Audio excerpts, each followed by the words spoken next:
O Brasil tem forças armadas ou só uma fantasia de defesa nacional? Essa pergunta não é teórica, ela é prática e urgente. Porque enquanto você trabalha, paga impostos e acredita que o país está protegido, os bastidores da política nacional mostram outra coisa. De um lado, um governo que flerta com ditaduras comunistas, como China, Rússia, Irã, e que também corta recursos da defesa como quem corta um supérfluo qualquer.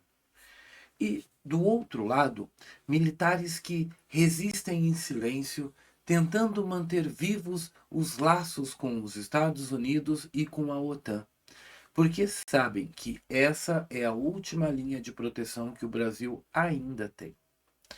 Você vai ver neste vídeo que as Forças Armadas brasileiras estão fragilizadas, mas não por falta de coragem ou disciplina, mas porque foram desmontadas por dentro por governos que escolheram a ideologia em vez da estratégia e a submissão geopolítica em vez da segurança nacional.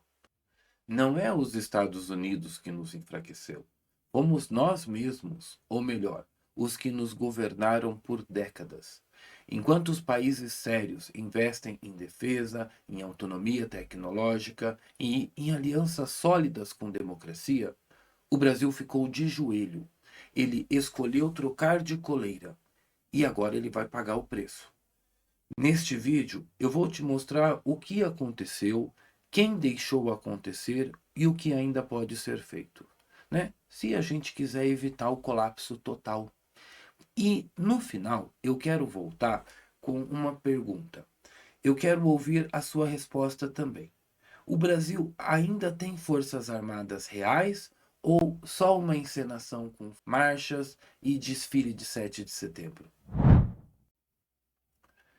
Você já deve ter percebido. A tensão entre o Brasil e os Estados Unidos não é mais bastidor. Ela está nos jornais, aqui no YouTube, nas falas diplomáticas, nos bastidores das Forças Armadas e nos números. Mas atenção, não se trata de uma crise que começou agora.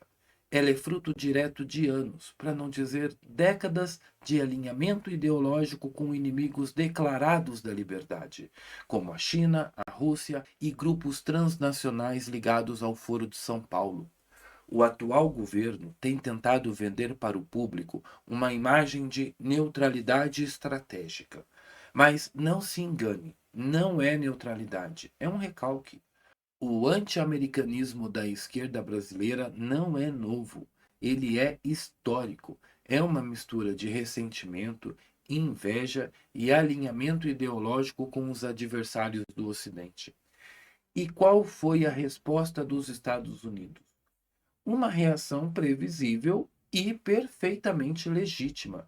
Tarifas comerciais sobre produtos brasileiros, suspensão de acordos de cooperação militar, congelamento de parcerias estratégicas e a possibilidade real de aplicar a Lei Magnitsky contra autoridades brasileiras, o que significa congelamento de bens, bloqueio de contas e isolamento político internacional. E não adianta posar de vítima. Isso não é imperialismo, isso é defesa de princípios. Os Estados Unidos são uma democracia que zela por seus aliados. E o Brasil tem cuspido nesse prato, por decisão atual do governo e de todos os que antecederam na mesma linha. E sabe qual é o ponto mais trágico de tudo isso? O Brasil não tem como reagir. Não tem autonomia tecnológica, não tem indústria de defesa fortalecida, não tem cadeia de suprimentos estável. A verdade é simples e constrangedora. Sem os Estados Unidos, o Brasil desmonta. Os caças param de voar, gente. Vocês não estão entendendo. Os helicópteros, eles ficam sem manutenção. Os sistemas de defesa aéreo, eles perdem as suas atualizações. E a inteligência estratégica do país volta à idade da pedra. Isso não é exagero. É o resultado de escolhas políticas equivocadas, feitas por gente que nunca gostou das Forças Armadas. a não ser quando podia aparelhá-las ou calá-las. Portanto, a crise atual não é apenas diplomática, ela é estrutural. Ela expõe a fragilidade que os nossos próprios líderes cultivaram, sabe, com discursos de paz, mas enquanto isso eles flertavam com ditadores. A pergunta certa não é por que os Estados Unidos estão reagindo. A pergunta certa é por que o Brasil achou que podia provocar seu principal aliado e continuar colhendo os frutos de uma aliança que despreza. O Brasil, ele não chegou a esse ponto por acaso. Essa situação de fragilidade militar, dependência tecnológica e submissão operacional, ela foi construída com método, com projeto e com ideologia. Durante décadas, os governos que se revezaram no poder, todos, com raríssimas exceções, nem sei se a gente consegue pensar em alguma aqui assim. A gente tem, claro, óbvio, o nosso presidente Jair Bolsonaro. A prioridade deles nunca foi proteger o país, foi agradar cúpulas ideológicas, cumprir agendas globalistas, repetir as cartilhas do Foro de São Paulo e transformar o Brasil num gigante submisso. Começou lá atrás com Fernando Henrique Cardoso, que mesmo se dizendo social-democrata, ele governou com os olhos voltados para o consenso de esquerda. E seguiu com Lula, com Dilma, todos encantados com o eixo China, Rússia e Venezuela, até chegar à atual gestão, que não esconde seu desprezo pelas Forças Armadas e seu entusiasmo por ditaduras socialistas. A palavra defesa virou palavrão, e qualquer investimento em Forças Armadas era tratado como ameaça, como se fosse uma nostalgia de 1964. Qual que é o resultado? O país parou de resolver sua própria tecnologia. A indústria de defesa foi estrangulada por burocracia, cortes e aparelhamento. E o Brasil, ele passou a depender até de parafuso vindo de fora. Sim, gente, parafuso. Porque até a manutenção básica de blindados, helicópteros e sistema de radar depende hoje de componentes estrangeiros e, em grande parte, americanos. E é aí que a contradição explode. O mesmo governo que grita contra os Estados Unidos é o que deixou o Brasil amarrado à cadeia logística americana.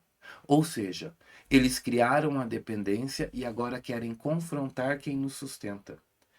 Como é que um país que precisa de um chip americano para manter um caça no ar tem a ousadia de atacar seu fornecedor? Como é que um governo que precisa do FMS dos Estados Unidos para manter navios, mísseis e satélites funcionando tem a petulância de abraçar a China, a Rússia e o Irã como novos parceiros? Isso não é estratégia, isso é suicídio geopolítico. E a conta chegou. Agora os contratos estão ameaçados, os acordos estão em risco e o que sobra é a chantagem diplomática de um país que não tem mais moral, não tem estrutura e nem autonomia. Foi o próprio Brasil que apertou o gatilho e agora o tiro saiu pela culatra. Durante anos, venderam ao povo brasileiro uma mentira embalada como virtude. O Brasil não tem inimigos. Essa frase virou um mantra repetido por diplomatas, professores de relações internacionais, até ministros do Itamaraty, né, aqueles disfarçados de especialistas. Ela era usada para justificar o desmonte das Forças Armadas, o corte de verbas, a desmobilização de projetos estratégicos e o sucateamento da nossa capacidade de defesa. Mas era só isso, um mantra, uma ilusão confortável. Enquanto os outros países fortaleciam seus exércitos, investiam em tecnologia militar, treinavam com os melhores, desenvolviam indústria bélica nacional, o Brasil preferia desfilar com batalhões da paz, mandar tropas para as missões da ONU e posar de pacificador de auditório. Agora, com o mundo em convulsão e o tabuleiro geopolítico cada vez mais tenso, a mentira pacifista ruiu. Não porque houve uma guerra direta, mas porque as ameaças reais vieram por onde o Brasil nunca se preparou: pressão econômica, chantagem política e risco de isolamento internacional. A crise com os Estados Unidos não foi provocada por eles, foi provocada por um governo brasileiro que quis confrontar um aliado confiável enquanto se deitava nos braços de ditaduras como China, Rússia e Irã. E o que dizem os mesmos que sempre repetiram: o Brasil não tem inimigos? Silêncio, covardia, omissão. Pior, agora parte da elite progressista acusa os Estados Unidos de agressão, como se o Brasil fosse vítima de um complô imperialista, quando, na verdade, o que estamos vendo é apenas a reação natural de quem foi traído por quem fingia ser aliado. E onde estavam os comandos militares durante todo esse processo? Sentados, em silêncio, tecnocráticos, burocráticos, com medo de perder cargo e verba. Faltou projeto de nação.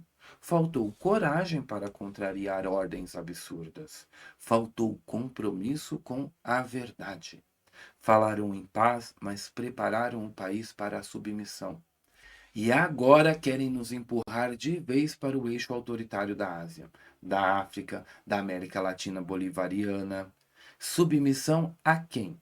Aos Estados Unidos, que por décadas forneceram treinamento, tecnologia, intercâmbio, estrutura de inteligência, suporte logístico.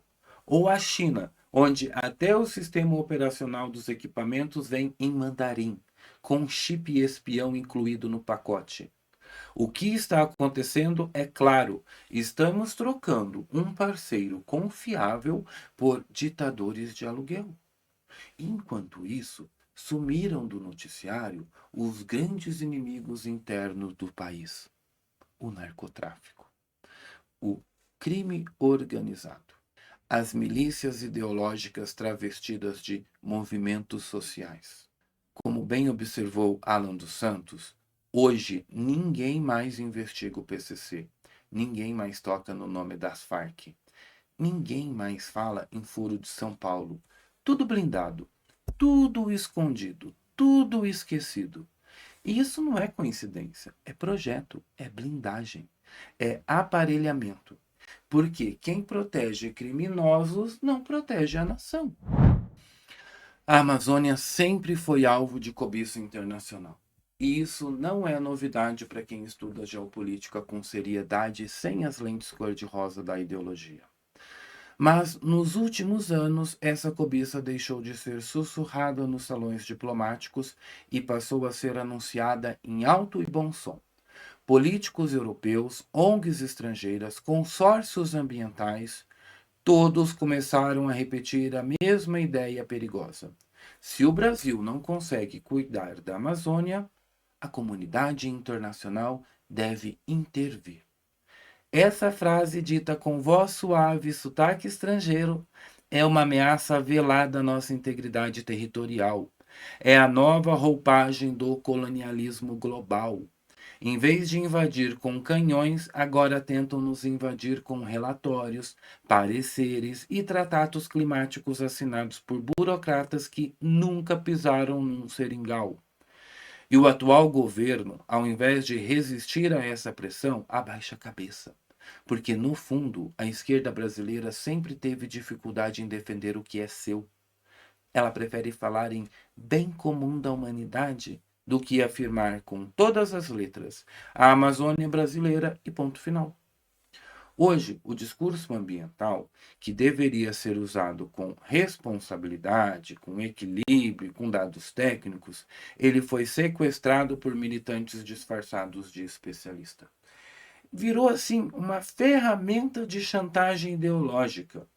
A narrativa é sempre a mesma: a floresta está sendo destruída.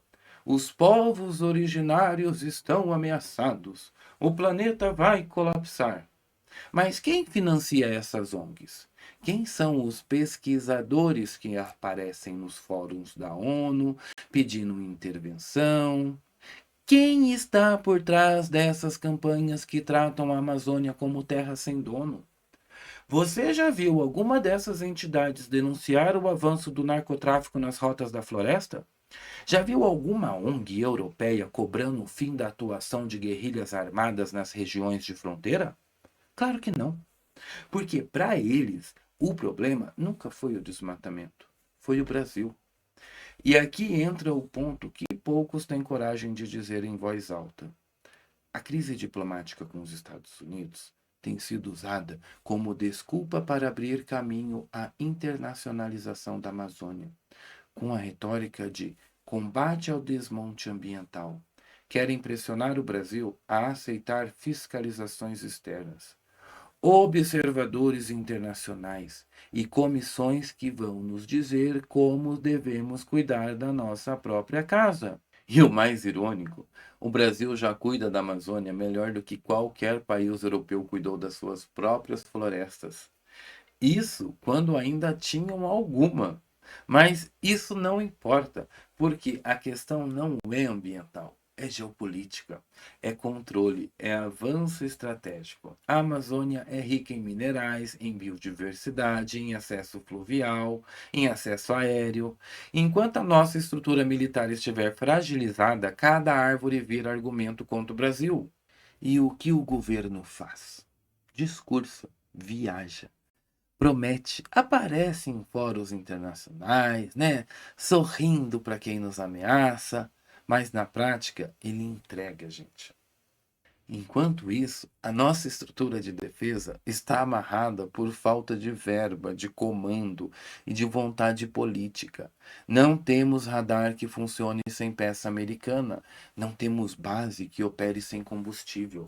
E temos generais que ainda acreditam que diplomacia sem força é suficiente para proteger fronteira. É nesse cenário que a Amazônia virou a desculpa perfeita para a ingerência estrangeira. Uma floresta usada como arma contra a soberania nacional. Uma região rica transformada em ponto de chantagem. Mas é preciso deixar claro: isso só está acontecendo porque nós permitimos.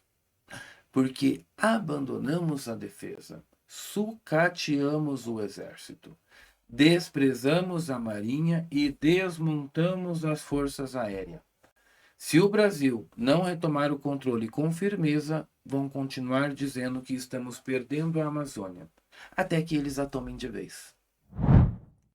Até aqui, mostramos como a crise militar que o Brasil enfrenta hoje não veio de fora. Ela foi plantada por dentro, por uma sequência de governos ideológicos que trataram as Forças Armadas como um incômodo e não como parte vital da estrutura nacional. Mas agora é hora de fazer outra pergunta, mais incômoda ainda. Onde estavam os generais enquanto tudo isso acontecia? Porque não basta culpar os políticos da esquerda que atacaram, sim, abertamente a defesa. É preciso dizer com todas as letras, os comandos militares, eles aceitaram calados a desconstrução da sua própria casa.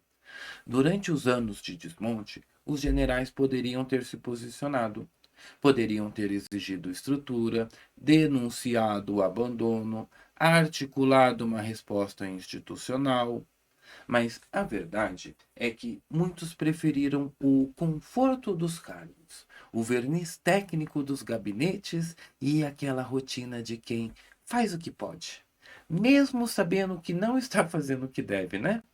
Faltou voz, faltou coragem, faltou verdade. Enquanto o orçamento era cortado, os programas estratégicos paralisados e os acordos com potências democráticas ameaçados, houve silêncio. Um silêncio burocrático, protocolar, que custou caro. Tá, é claro que há exceções, gente. Há oficiais sérios, patriotas, comprometidos com a missão constitucional das forças.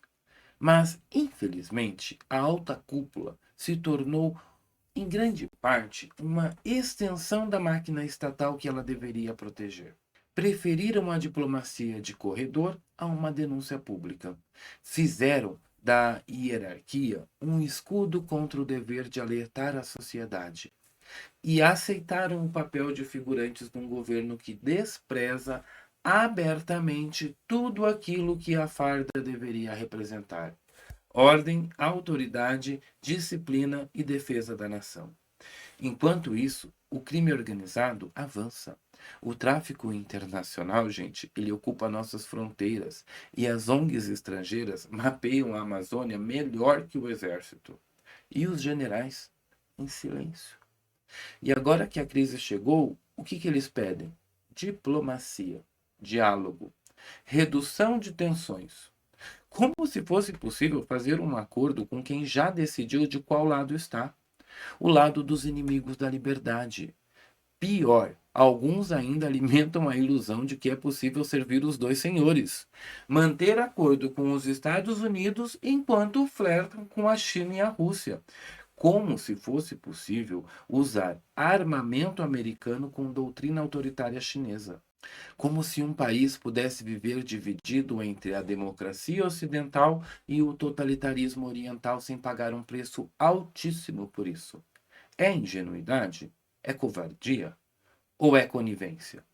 A verdade é que as Forças Armadas Brasileiras, como instituição, perderam o protagonismo que deveriam ter na preservação da identidade nacional. E isso não se resolve com desfile, nem com nota oficial, nem com reunião de gabinete.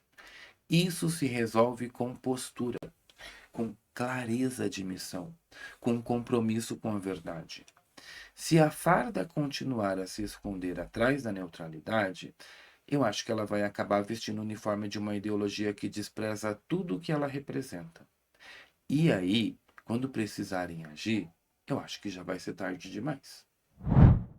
Agora vamos falar da parte mais vergonhosa dessa história toda. É, pior. A estrutura das Forças Armadas Brasileiras. Ou melhor dizendo, da falta de estrutura. Porque o que temos hoje é um cenário de precariedade institucional que seria cômico se não fosse trágico. A Força Aérea Brasileira ainda opera com caças F-5 da década de 70. Sim, você ouviu certo, gente.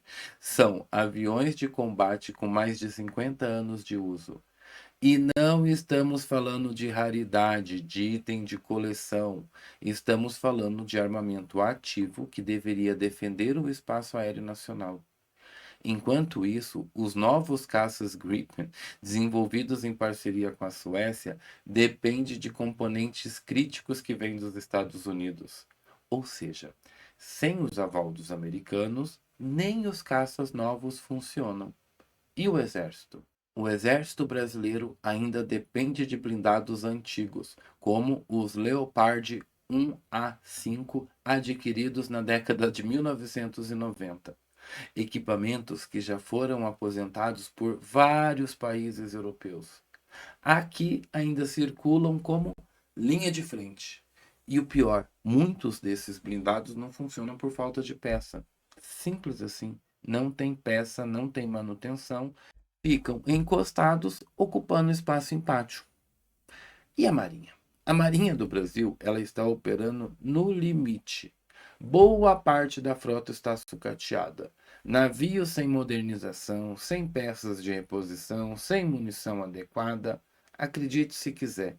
Há navios da Marinha que não podem sair da base, não por estratégia, mas por insegurança técnica. Navios que patrulham a costa brasileira com equipamentos ultrapassados. Fragatas que não têm sequer sistema antiaéreo moderno. Submarinos parados por falta de manutenção. E nenhum investimento consistente à vista. E aí vem a pergunta que ninguém quer fazer. Como é que um país com 8,5 milhões de quilômetros quadrados de território, com uma das maiores zonas costeiras do mundo, com fronteiras que cruzam rotas do narcotráfico internacional, tem forças armadas nesse estado? Resposta: escolha política, covardia institucional e ideologia infiltrada. E tudo isso se torna ainda mais absurdo quando você lembra que os rádios de comunicação criptografada vêm de fora, os sensores táticos vêm de fora, os sistemas de comando e controle vêm de fora. Até as munições mais básicas precisam de fornecedor externo.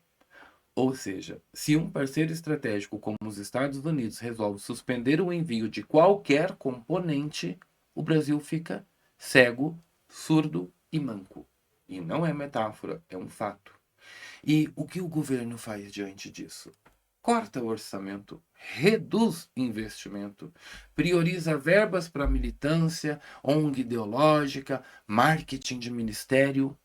Enquanto isso, nossos soldados treinam com o que sobrou, improvisam com o que ainda funciona e rezam para que o país não precise enfrentar uma crise real, gente. E tem mais.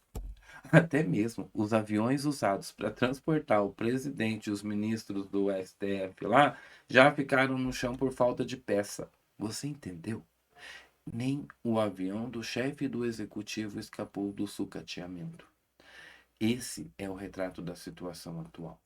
Um exército sem armas, uma força aérea sem aviões, uma marinha sem navios. Mas com discursos prontos, comunicados genéricos e notas oficiais que não assustam nem pombo em praça pública.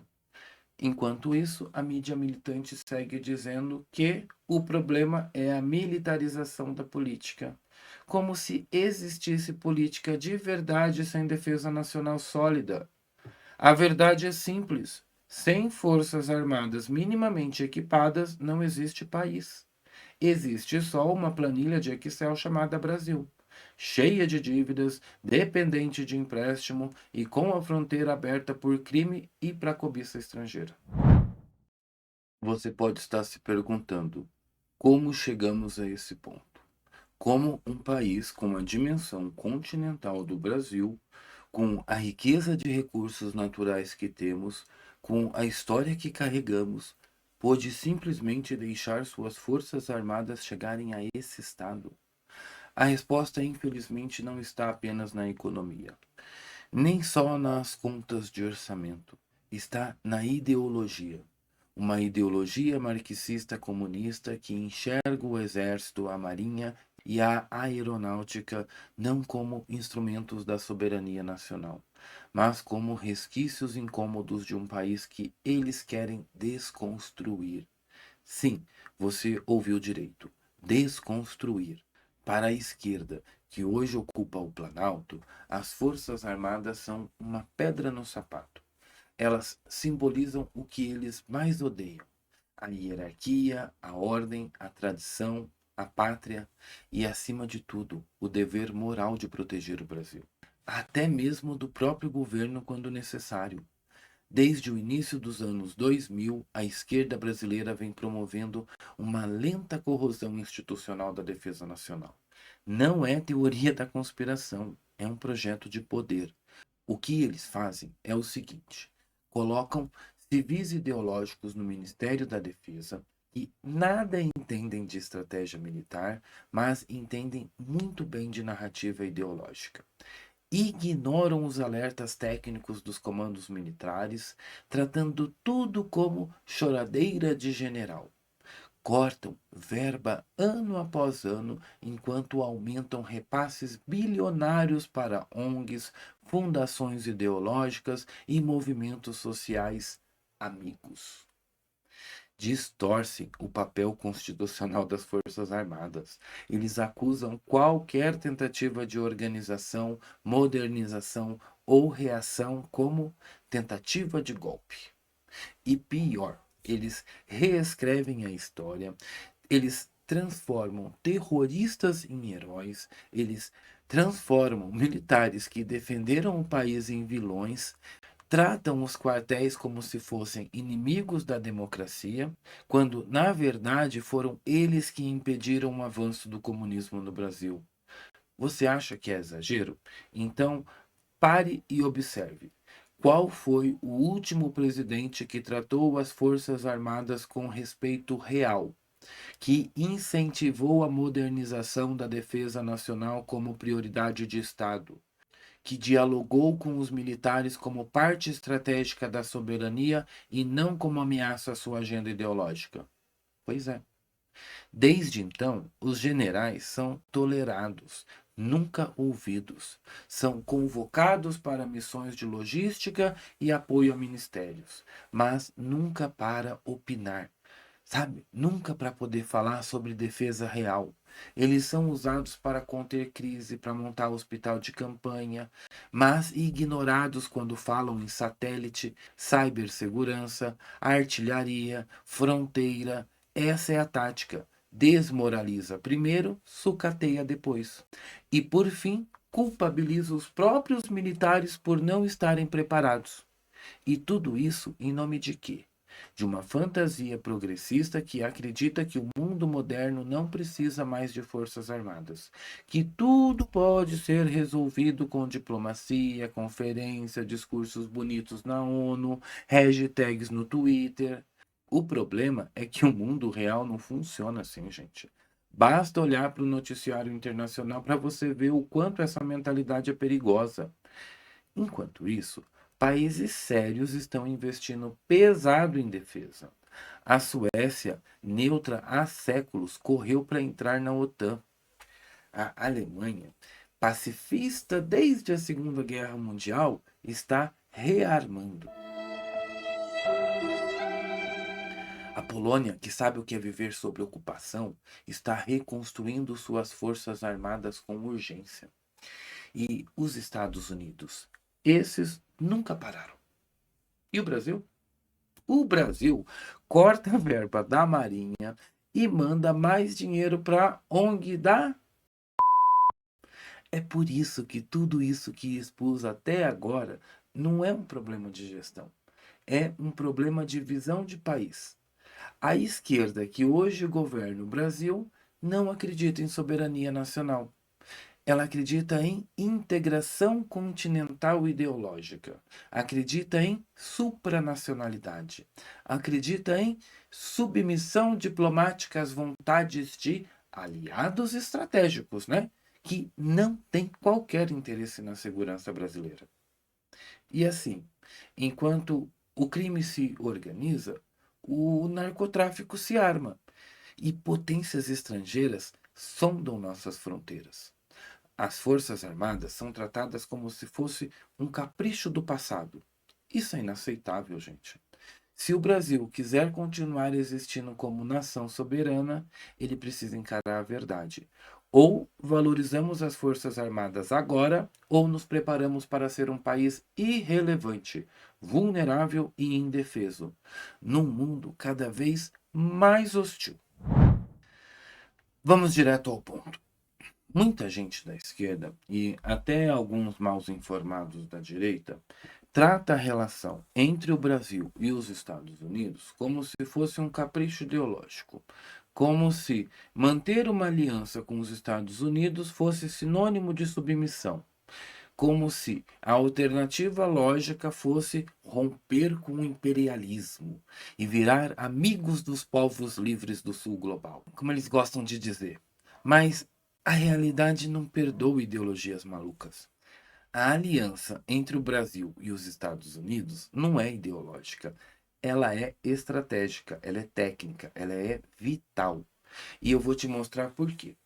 Nos últimos 40 anos, a cooperação militar entre Brasil e Estados Unidos foi construída com base em confiança mútua, transferência de tecnologia, programas de formação de oficiais, integração logística e operacional, e estamos falando de equipamentos, armamentos, aviões, helicópteros, radares, doutrina de guerra, inteligência militar, sistemas de comunicação, seguranças de dados.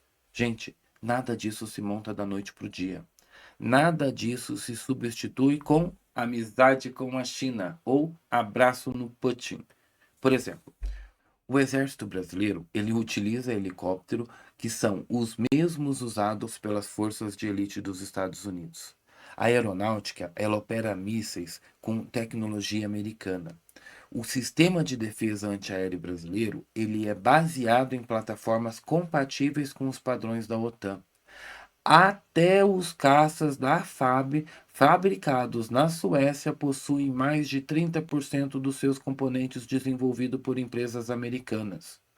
Ou seja, você pode até substituir os Estados Unidos por outro parceiro, mas o preço ele vai ser altíssimo em tempo, em dinheiro e em risco. Imagine só, romper com os Estados Unidos hoje vai significar jogar fora, gente, todos os contratos bilionários que já foram assinados, cancelar programas de intercâmbio técnico, interromper treinamentos conjuntos como o CORE, atrasar por décadas a atualização doutrinária das nossas tropas e o pior, ficar na mão de regimes autoritários ditatoriais como a China, a Rússia ou aqueles que não compartilham tecnologia, não confiam no Brasil e só oferecem sucata ideológica disfarçada de equipamento. E nem venha com um papinho de que é só aprender a usar os equipamentos chineses. Não é videogame isso daqui, gente. Cada mudança de fornecedor exige treinamento, tradução de sistemas, nova doutrina, nova logística, peças sobressalentes, instrutores, certificações. Estamos falando de um processo que pode levar décadas. Décadas. E nesse tempo, o Brasil ficaria vulnerável, desatualizado e fora dos grandes fóruns internacionais de segurança. Não é à toa que os próprios militares brasileiros rejeitam categoricamente qualquer guinada para o eixo do mal. Eles sabem que defesa nacional não se improvisa, se planeja. E que os Estados Unidos, com todos os seus defeitos, são um parceiro confiável, previsível e tecnicamente muito superior aos regimes que a esquerda tanto admira. É por isso que manter a aliança com os Estados Unidos é uma questão de Estado, não de governo. Uma questão de sobrevivência nacional, não de afinidade política. Vamos falar como adultos? A Rússia não tem interesse real em ajudar o Brasil. Ela está ocupada com a Ucrânia, com seus próprios problemas econômicos. A China, ela só enxerga o Brasil como fornecedor de soja e ferro. Não vai transferir tecnologia de defesa de ponta. Nunca fez isso com ninguém. O Irã, Cuba, Venezuela, por favor, eles nem precisam ser levados a sério nesse assunto, né? Quer soberania real? Então você precisa de capacidade real. E capacidade real se constrói com base sólida e não com devaneios ideológicos. O alinhamento com os Estados Unidos não significa virar um vassalo. Significa reconhecer que, no mundo em que vivemos, há poucos parceiros confiáveis e que, entre estar isolado ou estar em rede com quem domina a tecnologia, a inteligência e o poder de dissuasão, a escolha é óbvia. Os militares brasileiros, com todos os seus defeitos e limitações, eles já fizeram a sua escolha. Eu acho que eles sabem que a segurança do país não pode depender de simpatias ideológicas, de discursos na ONU ou de editoriais do Brasil 247. A defesa nacional não pode ser um brinquedo nas mãos de progressistas, gente. Ela exige disciplina, continuidade e alianças sérias. E nisso os Estados Unidos ainda são, de longe, o parceiro mais estratégico. Se a esquerda quer romper com isso por birra ideológico, que o faça, mas que assuma o custo e a responsabilidade por jogar o Brasil nas mãos de regimes totalitários, ditatoriais que só enxergam lucro, espionagem e controle. Enquanto a mídia militante passa os dias alimentando narrativa contra os militares, o que está acontecendo de verdade dentro dos quartéis é um processo sistemático de enfraquecimento interno. E esse enfraquecimento não vem de fora, ele vem de dentro, vem do próprio governo federal. Desde 2023, o Ministério da Defesa vem sendo tratado como um estorvo dentro da máquina pública. E não é minha opinião, é dado orçamentário. O orçamento da defesa foi brutalmente cortado. Só em 2025, o contingenciamento proposto pela equipe do Fernando Haddad, ele retirou 2,6 bilhões da pasta. Isso mesmo, gente, bilhões. Enquanto se libera bilhões para emendas parlamentares, verbas de propaganda, verbas para ONGs ideológicas, as Forças Armadas têm que implorar por dinheiro para poder manter o avião voando, para levar ali para lá e para cá no jogo de futebol. né? Gente, a base militar não está conseguindo pagar nem luz. E sabe o que, que o governo responde? Que a defesa não é prioridade. Mas que prioridade é essa que deixa o Brasil vulnerável em plena expansão do narcotráfico, com fronteiras desguarnecidas, com o mundo passando por uma reconfiguração geopolítica inédita desde a Guerra Fria? Você acha mesmo que um país continental como o Brasil, ele pode se dar ao luxo de cortar verba de defesa? O resultado já é visível. O exército teve que adiar indefinidamente projetos estratégicos como o CISFRON, Sistema de Monitoramento de Fronteiras, um projeto que deveria estar pronto em 2021. Agora ele tem entrega estimada para 2039. Vocês têm ideia do que é isso? O custo, claro, também subiu, né? 4 bilhões de reais. A FAB estima que metade dos seus aviões Super Tucano está parada por falta de peças básicas. Isso num país com mais de 17 mil quilômetros de fronteiras terrestres. Gente, a Marinha teve o orçamento reduzido em quase 60% na última década. E isso no mesmo momento em que a ONU reconheceu a expansão do território marítimo brasileiro em mais de 360 mil quilômetros quadrados. Ou seja, a nossa área aumentou, mas o dinheiro para defendê-la desapareceu. Os navios da Marinha estão encostados, as aeronaves navais paradas, os fuzileiros navais sem recursos para treinamento. A infraestrutura básica dos quartéis está no limite. Faltam recursos para contas de água, luz e manutenção predial. Mas aí alguém pode dizer: ah, mas o orçamento da defesa é muito alto, gastam muito com os generais. Mentira pela metade é arma de desonesto. A maior parte do orçamento da defesa, gente, está comprometida com folha de pagamento, pensões e inativos. Sobram migalhas para investimento real. E o que, que o governo faz? Ele não reestrutura a política de pessoal. Ele atualiza a doutrina de defesa. Só corta o pouco que resta. Essa mentalidade de cortar onde é mais fácil e manter o sistema onde ele é mais caro revela uma coisa só: desinteresse real pela defesa nacional.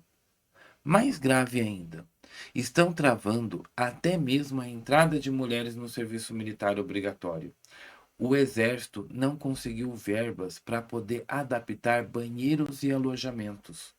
Ou seja, a esquerda grita por inclusão e diversidade, gente, mas quando é para poder incluir as mulheres lá nas Forças Armadas de verdade, com investimento, com estrutura, ninguém libera um centavo. E agora então eu pergunto: como é que um país que não consegue nem manter o próprio avião presidencial operando, ele vai garantir a sua soberania? Como que um governo que trata o exército como problema vai proteger as suas fronteiras contra o narcotráfico, contra o crime organizado e contra até as potências estrangeiras? É fácil acusar os militares de tudo. É fácil criticar o luxo dos generais, como se os problemas se resumissem a isso, né?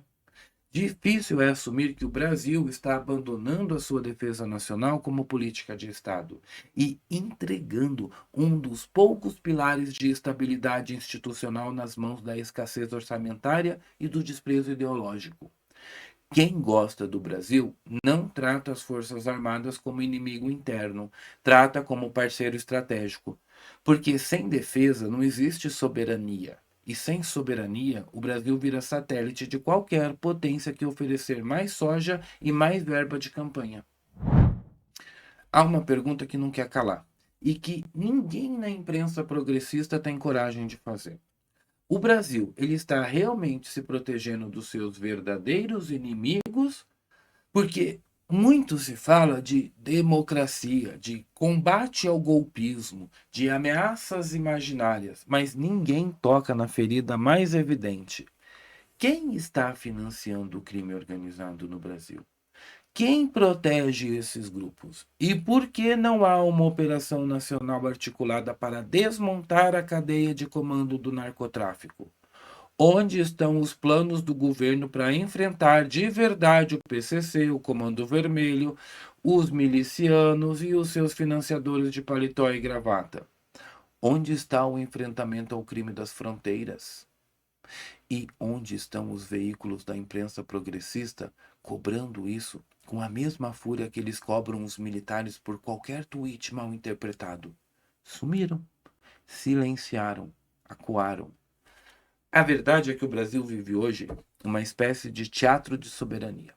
O governo finge que está no controle, os ministérios fingem que tem plano e a imprensa finge que está fazendo jornalismo.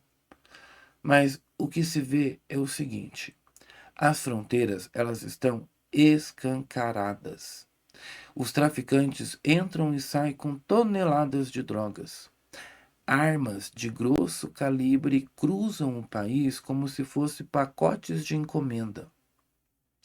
As Forças Armadas, que poderiam garantir a segurança, sabe, nas áreas críticas, elas estão sem verba, sem equipamento e sem respaldo político.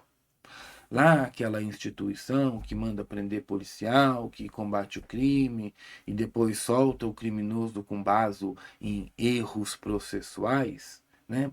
Enquanto isso, lá os verdadeiros inimigos, aqueles que traficam, que corrompem, que armam grupos para destruir o Estado por dentro, eles são ignorados.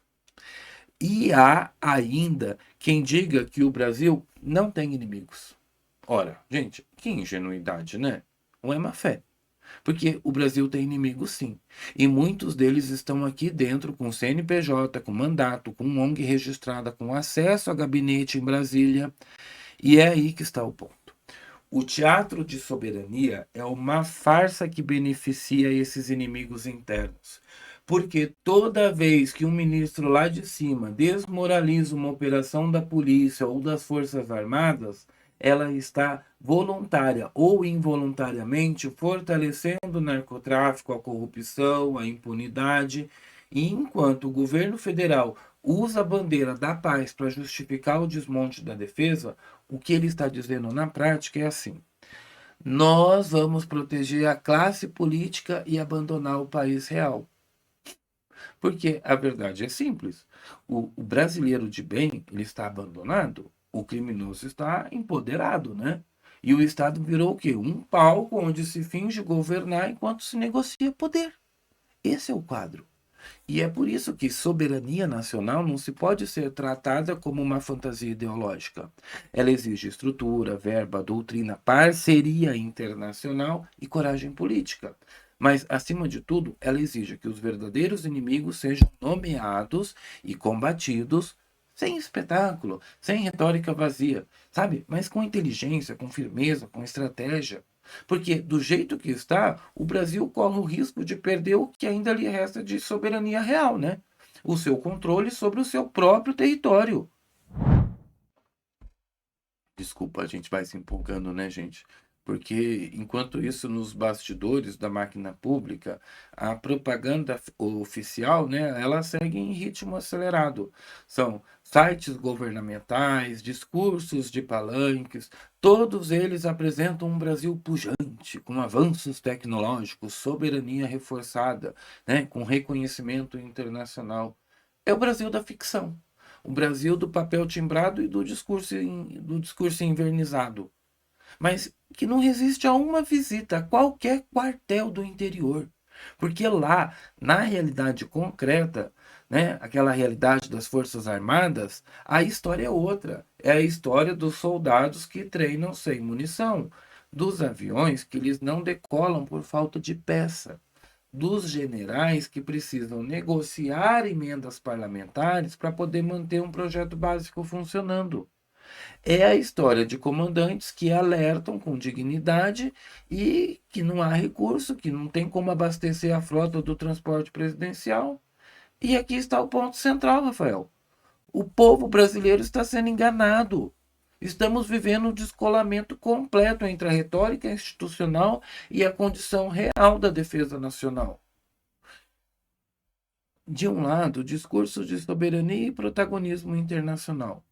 Do outro, uma marinha com frota sucateada, um exército com fronteiras vulneráveis, uma aeronáutica sem verba para poder manter caças no ar. A pergunta que grita no silêncio das casernas é simples e grave. Como proteger um país continental com um orçamento simbólico e uma tropa desmoralizada? E mais, como confiar em um governo que diz defender a democracia, mas trata os militares como inimigos ideológicos? Há uma diferença entre a crítica legítima e a desmoralização institucional. E o que temos visto é uma campanha permanente de enfraquecimento simbólico das Forças Armadas, como se a farda fosse sinônimo de autoritarismo e não de compromisso com a pátria. E aí está o cinismo. Quando é para enviar tropas para o Rio de Janeiro ou para a Amazônia, os militares servem.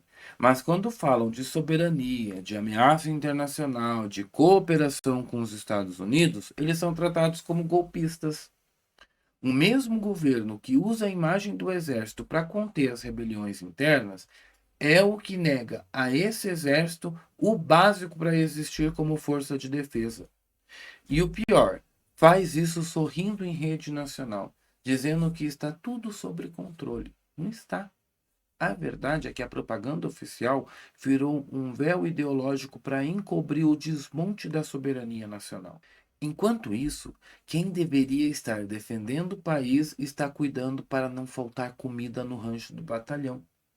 E quem deveria, gente, investir em defesa está financiando shows, sindicatos, ONGs e burocracias inúteis. E se nada mudar, o Brasil corre o risco de não apenas perder sua força de dissuasão externa, mas também de se tornar uma nação desarmada, desprotegida e submissa. E agora eu volto à pergunta que abriu este vídeo. O Brasil tem forças armadas ou só uma fantasia de defesa nacional? A resposta, infelizmente, ela é dura, mas ela precisa ser dita.